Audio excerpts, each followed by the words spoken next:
A Constituição Brasileira de 1988 certamente tem méritos. O principal mérito é que ela sobrevive há 30 anos. Realmente, com isso, ela está se tornando uma das constituições brasileiras que por mais tempo vigoraram.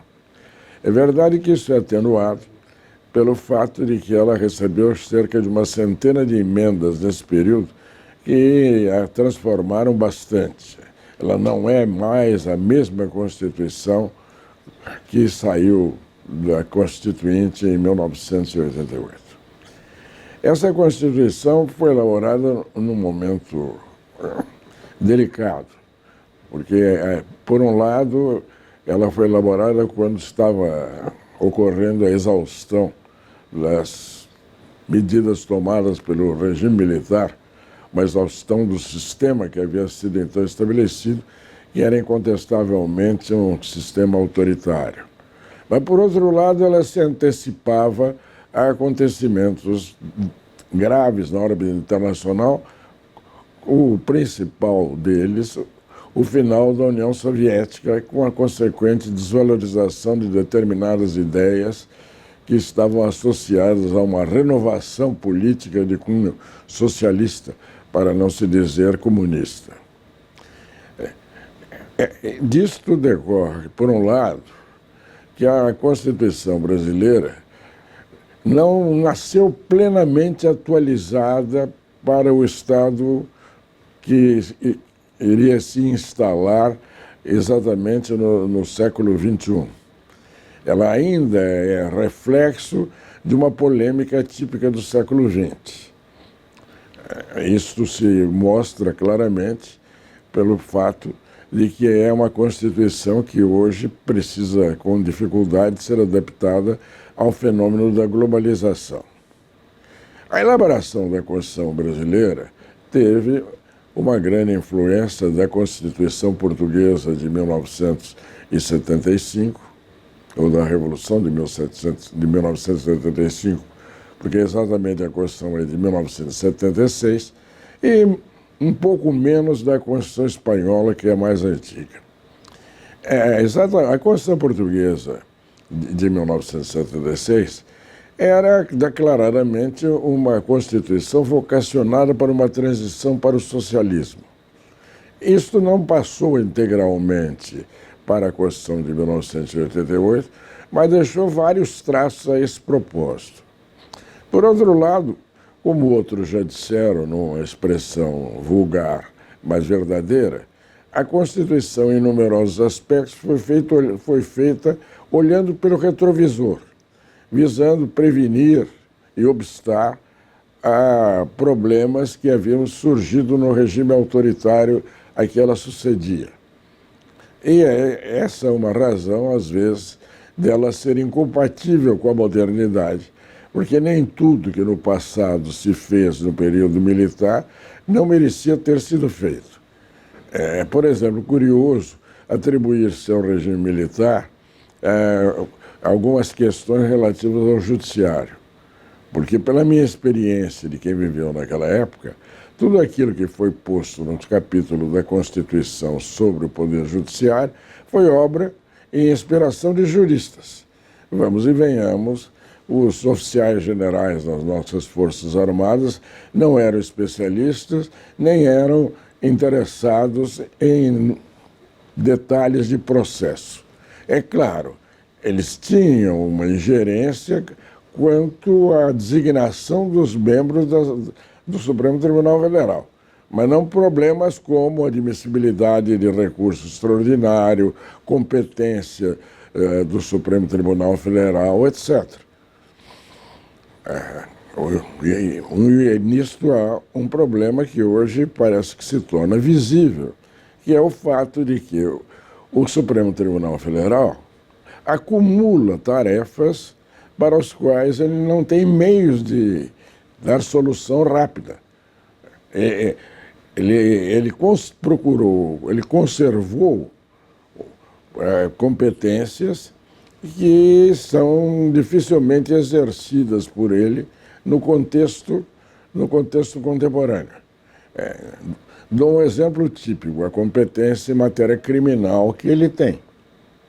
Eram relativamente poucos os casos que, por alguma razão, chegavam em matéria criminal ao Supremo Tribunal Federal. Sem dúvida, já havia problema de habeas corpus, mas o Supremo Tribunal Federal não foi preparado para ser uma corte tendo que julgar por prerrogativa de foro numerosos e numerosas pessoas.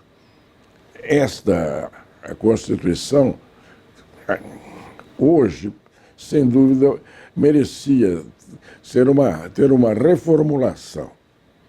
A Constituição Portuguesa de 1976, que serviu de modelo, também poderia servir de modelo disso, porque ela própria prevê leis de revisão e fez e já adotou várias leis de revisão e a atualizaram sem os conflitos que são desencadeados quando as mudanças são pontuais.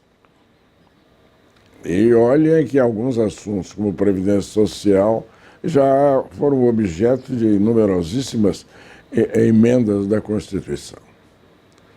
Agora, um defeito nítido da Constituição de 1988 foi que o Constituinte, entusiasmado com a tarefa de refazer o Brasil, entendeu que ele tinha a fórmula para refazer o Brasil definitivamente. E, consequentemente, ele estabeleceu uma Constituição extremamente detalhista. E, por ser ela extremamente detalhista, ela enseja frequentíssimos conflitos a respeito dos mais diferentes assuntos, a respeito das mais diferentes matérias, toda vez que um governo resolve mudar a sua orientação política. Isso realmente aumentou a conflituosidade constitucional e é, sem dúvida, uma das razões da sobrecarga do Poder Judiciário. Mas eu me concentrei no Poder Judiciário, mas há outros problemas que merecem ser analisados em função da experiência da Constituição. Um deles é exatamente aquele que concerne ao sistema de governo. Na verdade, na Constituinte se debateu a substituição do presidencialismo pelo parlamentarismo, mas o que ocorreu foi o triunfo do presidencialismo, e de um presidencialismo exacerbado pelo alargamento dos poderes conferidos ao presidente da República. O presidente da República hoje tem uma esfera de atuação muito diferente do que tinha quando foi implantada a República, exatamente porque o Estado hoje é um Estado de bem-estar social, é um Estado que intervém no domínio econômico, no domínio social, é um Estado que é provedor do bem-estar, é um Estado que tem uma atuação econômica que não era concebida nem imaginada em 1891, quando foi adotada a primeira Constituição Republicana. Tudo isso traz uma sobrecarga para a presidência da República, para o sistema presidencialista. E essa sobrecarga, sem dúvida, é negativa para o bom andamento dos negócios públicos. Não estou com isso dizendo que as coisas seriam melhores se houvesse o parlamentarismo no lugar do presidencialismo. Porque, bem ou mal, uma observação objetiva mostra que o Brasil não tem condições, com o sistema eleitoral e o sistema partidário que foi construído pela Constituição de 1988, de fazer funcionar adequadamente o regime parlamentarista. Porque exatamente pela visão de corrigir males do passado, exageraram-se em alguns pontos. Então a criação de partidos passou a ser indiscriminada e nós temos um número excessivo de partidos. A representação proporcional, que é um elemento que contribui para a multiplicação de partidos, foi mantida e alguns dos seus defeitos não foram atalhados. E a imaginação criadora ainda conseguiu descobrir maneiras de aproveitar-se do sistema para finalidades simplesmente eleitoreiras, não eleitorais, como a instituição do puxador de votos. Isso leva a uma pergunta, mas se o presidencialismo não está bem e o parlamentarismo não é possível, o que seria preciso fazer? Eu sou daqueles que participam da ideia de que nós deveríamos encontrar um meio termo, um semipresidencialismo que, conforme o ângulo, pode ser visto como um semiparlamentarismo. Isso não é novidade alguma. A Constituição Francesa de 1958,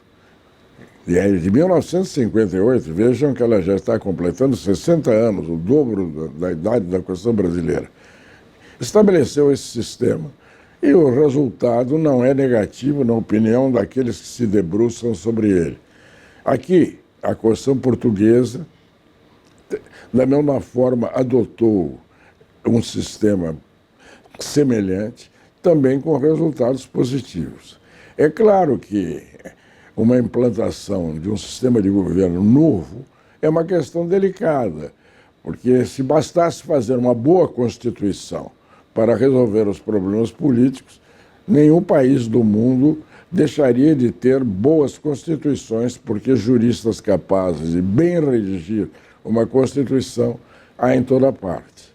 Assim, eu reconheço os méritos da Constituição de 1988, eu acho que ela foi um passo à frente no nosso direito constitucional, mas, para ser franco e sincero, eu acho que é necessário não convocar uma nova Constituinte, porque isso seria colocar em dúvida as próprias bases do sistema, mas efetuar-se, através de uma revisão profunda, essa Constituição.